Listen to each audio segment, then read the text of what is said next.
नमस्कार, lead India के इस वीडियो में आपका बहुत बहुत स्वागत है। क्या यह सच है कि आधार कार्ड अब एक वैलिड डॉक्यूमेंट नहीं है? क्या आधार कार्ड से हमारा काम नहीं होगा? आधार कार्ड के लिए कोई फोर्सफुली हमसे नहीं मांग सकता आधार कार्ड, और आधार कार्ड अगर ना हो तो हमारा कोई काम नहीं रुकेगा? सुप्रीम कोर्ट का एक आदेश आया है और इस आदेश के बाद से इस तरह के सवाल उठने लगे हैं। अगर आपका कोई भी काम कोर्ट में है तो इस वीडियो को जरूर एंड तक देखिएगा और आपको बहुत इंपॉर्टेंट इंफॉर्मेशन मालूम चलने वाला है। इसको स्किप तो बिल्कुल मत कीजिएगा। सबसे पहले इस केस के बारे में मैं बता दूं कि सुप्रीम कोर्ट से आदेश आया है, तो चूंकि केस लॉज भी मालूम होना चाहिए कि ये कौन सा केस था, ताकि आप उसको ऑर्डर को डाउनलोड कर सकें और कहीं भी किसी भी मैटर में रेफर कर सकें। तो केस जो था, केस नंबर जो है एसएलपी था, एसएलपी सिविल था मैटर, और नंबर जो था ये आपका है 23939 एंड 23940/2023। ये सुप्रीम कोर्ट का ऑर्डर था। इस मामले में हुआ क्या था? इस मामले में हुआ ये था कि एक व्यक्ति एक्सीडेंट में मारा जाता है रोहतक में कहीं पर। उसके बाद से एक्सीडेंट में जब वो मारा गया तो उसके परिजन जो है एमएससीटी कोर्ट में गए और एमएससीटी कोर्ट में जाकर के उन्होंने कहा कि चूंकि दुर्घटना हुई है और दुर्घटना में व्यक्ति मारा गया है तो इसके लिए मुआवजा मिलना चाहिए। और एमएससीटी कोर्ट ने जो मुआवजा तय किया था, वो टोटल मुआवजा जो था उनका 19.35 लाख था। अब इतना मुआवजा तो एमएससीटी कोर्ट ने कर दिया, रोहतक कोर्ट ने ये किया। एमएससीटी कोर्ट के इस आदेश को जो इंश्योरेंस कंपनी थी, वो इंश्योरेंस कंपनी थी IFFCO Tokyo general insurance company थी। इंश्योरेंस कंपनी ने पंजाब एंड हरियाणा हाईकोर्ट में चैलेंज कर दिया। और चैलेंज किस बात पे किया? और कहा ये कि जो व्यक्ति थे, जो मृत व्यक्ति थे, जो एक्सीडेंट में मारे गए थे, उनकी एज जो है वो 47 ईयर है। और 47 ईयर इस आधार पे उन्होंने बताया कि आधार कार्ड के हिसाब से अगर देखेंगे तो आधार कार्ड के हिसाब से 47 ईयर्स के हो रहे हैं वो व्यक्ति। लेकिन एमएससीटी ने आधार कार्ड को आधार नहीं माना था। एमएससीटी ने स्कूल लिविंग सर्टिफिकेट को आधार माना था, जिसमें यह व्यक्ति जिनकी मृत्यु हुई थी वो 5वीं क्लास तक पढ़े थे, और एसएलसी मतलब स्कूल लिविंग सर्टिफिकेट के हिसाब से जो एज हो रही थी वो 45 साल हो रही थी। मैं आपको यहां पर बता दूं कि जब कभी भी कोई व्यक्ति दुर्घटना में मारा जाता है, उसके बाद से उसको मुआवजा जो मिलता है वो इस बात पर निर्भर करता है कि उनकी उम्र क्या है, अभी आगे और उनकी कमाने की क्षमता कितनी थी और कितना कमा सकते थे, और उनका जो रहन सहन था, उन सब चीजों को कैलकुलेट करने के बाद से मुआवजा दिया जाता है। अगर उनकी एज 45 साल होती तो ये 19,35,000 मुआवजा मिलता, और अगर उनकी एज 47 साल होती तो 9 लाख के समथिंग मिलता, 9 लाख के समथिंग मिलता। अब हाईकोर्ट ने क्या किया? पंजाब हाईकोर्ट ने क्या कहा? पंजाब एंड हरियाणा हाईकोर्ट ने कहा कि चूंकि आधार कार्ड के हिसाब से एज जो हो रही है वो 47 साल हो रही है, इसलिए मुआवजा जो मिलेगा वो 9 लाख से ही मिलेगा, इससे ज्यादा नहीं मिलेगा।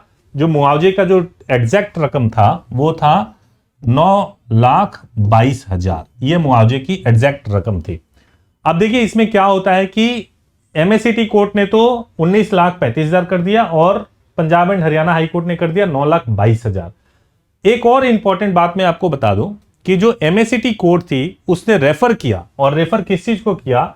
Juvenile justice care and protection of children act 2015 के सेक्शन 94 के मुताबिक, सेक्शन 94 के मुताबिक उसमें लिखा हुआ है कि आप एसएलसी अगर आपके पास में है तो उसको एज का प्रमाण माना जाएगा, स्कूल लिविंग सर्टिफिकेट को एज का प्रमाण माना जाएगा, और उसके बेसिस पे ही एमएससीटी कोर्ट ने यह मुआवजा तय किया था। अब इसके बाद से जब हाई कोर्ट ने पलट दिया इस फैसले को और एमएससीटी के फैसले को, तो उसके बाद से जो परिजन थे वो सुप्रीम कोर्ट में गए और ये केस फाइल किया गया, एसएलपी फाइल किया गया, और इस पे आदेश आया सुप्रीम कोर्ट के तरफ से। और सुप्रीम कोर्ट ने अपने आदेश में कहा कि एमएससीटी का जो फैसला था वो बिल्कुल सही था, इसमें कोई गलत बात नहीं है, और आधार कार्ड को एज प्रूफ के लिए कंसीडर नहीं किया जाएगा एज ए डॉक्यूमेंट। और ये जब फैसला आया तो कई सवालों के जवाब भी मिले, और सुप्रीम कोर्ट ने बताया कि आधार कार्ड को क्यों नहीं कंसीडर किया जाएगा।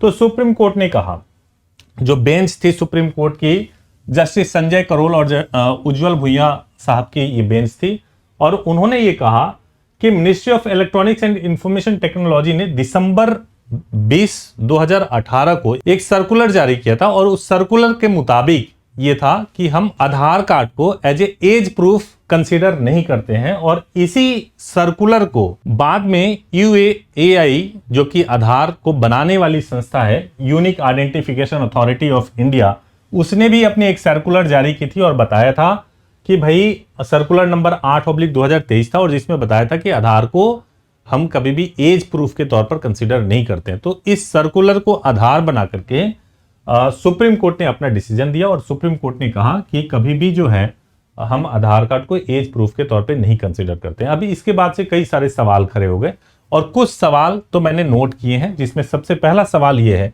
क्या निजी कंपनी, जितनी भी प्राइवेट कंपनी है, क्या उनको आधार कार्ड की जानकारी देना अनिवार्य होता है? तो इसका आंसर है कि जैसे पेटीएम या बाकी बैंक या निजी कंपनी के लोग कहते हैं ना कि आधार कार्ड दोगे तभी तुम्हारा काम होगा, ऐसी कोई जरूरत नहीं है। अगर आप आधार कार्ड नहीं दोगे तो भी आपका काम होगा। अब एक और सवाल उठता है, तो क्या अभी आधार कार्ड वैध है या नहीं वैध है? आधार कार्ड वैध है, वैलिड है, केवल पहचान पत्र के तौर पे, केवल एक पहचान आइडेंटिटी कार्ड के तौर पे उसकी वैधता है, उसको एज प्रूफ के तौर पे नहीं कंसीडर किया जाएगा। एक और सवाल पूछा गया है कि किन जगहों पर आधार कार्ड की जरूरत नहीं होगी, चाहे आपको मोबाइल नंबर लेना है, बैंक खाता खुलवाना है, या फिर आपको बैंक खाता या बैंक से संबंधित कोई और काम करवाना है, तो आधार कार्ड की बिल्कुल जरूरत नहीं होगी। क्या स्कूल में दाखिला लेने के लिए आधार कार्ड की जरूरत होगी? तो बिल्कुल नो। पहले मैंडेटरी किया गया था कि 6 साल से लेकर के 14 साल के बच्चों को आधार कार्ड देना पड़ेगा। अब ऐसी कोई बाध्यता नहीं है। आधार कार्ड अगर आप नहीं देते हैं तब भी आपका काम हो जाएगा। परीक्षाओं में क्या आधार कार्ड को अनिवार्य किया जा सकता है? तो चाहे CBSE का एग्जाम हो रहा हो, नीट UGC का एग्जाम हो रहा हो, इसमें किसी भी तरीके से आधार कार्ड की कोई जरूरत नहीं है। एक और सवाल आता है कि इनकम टैक्स अगर आप भर रहे हैं तो क्या इनकम टैक्स के लिए आधार कार्ड की जरूरत है या नहीं है? तो मैं आपको बताऊं, इनकम टैक्स के लिए आधार कार्ड की जरूरत है। अगर आप इनकम टैक्स फिल कर रहे हैं तो वहां पे जरूरत है। एक और सवाल इसी से जुड़ा हुआ है कि क्या आधार को पैन कार्ड से लिंक कराना जरूरी है कि नहीं? तो आधार को पैन कार्ड से लिंक कराना जरूरी है, इसमें कंफ्यूज मत होइएगा, बहुत जरूरी है। एक और सवाल आता है कि सरकारी योजनाओं का लाभ लेने के लिए आधार कार्ड होना चाहिए या नहीं होना चाहिए? तो आंसर है कि अगर आपको सरकारी योजनाओं का लाभ लेना है तो आपके पास में आधार कार्ड होगा, तभी आप सरकारी योजनाओं का लाभ ले पाएंगे। एक और सवाल यह है कि क्या आधार में आम आदमी का जो डेटा होता है वो सुरक्षित होता है या नहीं होता है? तो इस पर सुप्रीम कोर्ट ने एक डायरेक्शन दिया है, और सुप्रीम कोर्ट ने कहा है कि सरकार को जल्द से जल्द आधार कार्ड के डेटा प्रोटेक्शन के लिए कानून बनाना चाहिए।